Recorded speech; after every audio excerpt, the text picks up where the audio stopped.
حدیث نمبر 5852۔ نبی اکرم صلی اللہ علیہ وسلم کی زوجہ حضرت ام سلمہ رضی اللہ عنہا سے مروی ہے، فرماتی ہیں میں لوگوں سے سنتی تھی کہ وہ حوض کا ذکر کرتے تھے، لیکن میں نے رسول اکرم صلی اللہ علیہ وسلم سے یہ بات نہیں سنی۔ ایک دن جب ایک لڑکی میرے سر میں کنگھی کر رہی تھی تو میں نے رسول اکرم صلی اللہ علیہ وسلم سے سنا، آپ نے فرمایا اے لوگو، میں نے اس لڑکی سے کہا مجھ سے پیچھے ہٹو۔ اس نے کہا نبی اکرم صلی اللہ علیہ وسلم نے مردوں کو بلایا ہے، عورتوں کو نہیں بلا رہے۔ حضرت ام سلمہ رضی اللہ عنہا نے فرمایا میں بھی لوگوں الناس میں سے ہوں۔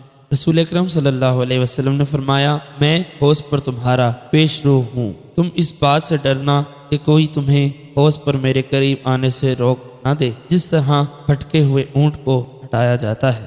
میں کہوں گا ایسا کیوں ہوا؟ تو کہا جائے گا آپ کو معلوم نہیں آپ کے بعد ان لوگوں نے کیا کیا؟ تو میں کہوں گا دور ہو جاؤ۔